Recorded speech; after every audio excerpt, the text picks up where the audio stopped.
सतनाम साखी। जय झूलेलाल। सिंधी समाचार राजस्थान में तव्हांजो स्वागत है। अॼु पाण ॻाल्हि कंदासीं। इहा ॻाल्हि तमामु पुराणी कान्हे। इहा ॻाल्हि आहे सिर्फ़ ऐं सिर्फ़ 20-25 साल पुराणी। कि पहिरें जे 20-25 साल पहिरीं पंहिंजे घर जा वॾा वॾिल बुज़ुर्ग ऐं माता पिता सभु मिली करे चंड जे ॾींहुं मंदिर झूलेलाल साईं जे मंदिर वेंदा हुआ।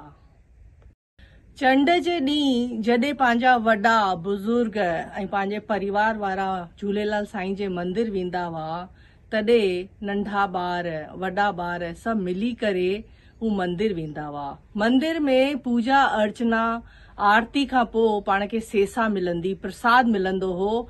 सभु प्रसाद खाई करे ऐं जेके माता पिता पंहिंजे बुज़ुर्गनि खे ऐं नंढा ॿार पंहिंजे माउ पीउ खे ऐं सभु पंडितनि खे पेरे पाईंदा हुआ, उन्हनि जो आशीर्वाद वठंदा हुआ।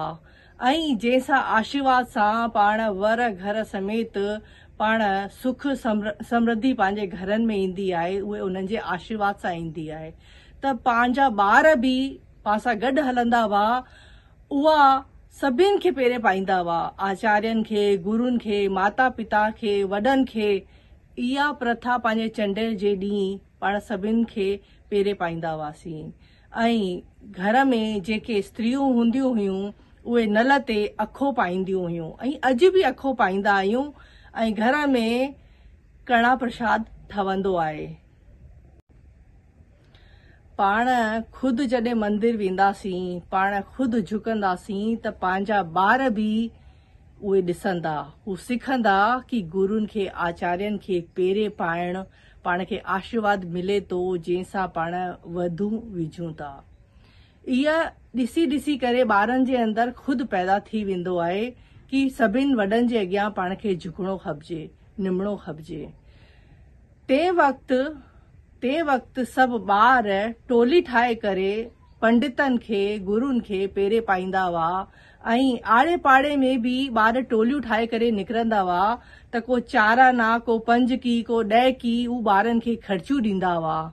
उन्हनि जे अंदरि इहो उत्साह ईंदो हो कि पेरे पाइण सां सभु ख़र्चियूं ॾींदा आहिनि।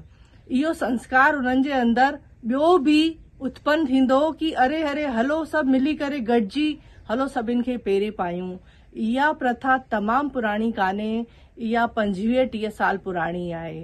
पर अॼु बि पंहिंजे घरनि में चंड जे ॾींहुं ताइरी नल ते पाण अखो पाईंदा आहियूं।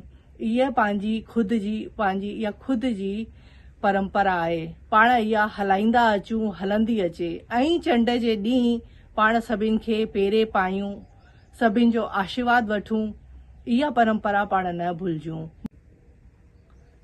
पाण खुदि पंहिंजे घर जे वॾनि खे अगरि पाण पेरे पायूं था चंड जे ॾींहुं, सुठे ॾींहुं, वॾनि ॾींहुं, त ॿार बि इहो ॾिसंदा, ॿारनि जे अंदरि बि इहो संस्कार पैदा थींदो।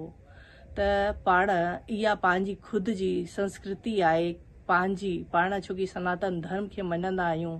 पेरे पाइण, झुकण, निमण इहा ॾाढी सुठी ॻाल्हि आहे जंहिंखे पाण न विसारूं। चंड जे ॾींहुं पाण पंहिंजे घर जे वॾनि खे सभिनि खे पेरे पायूं। मूंखे लॻे थो इहा सुठी जानकारी सिंधी समाचार राजस्थान ते मां ॾेई रही आहियां। सतनाम साखी। जय झूलेलाल।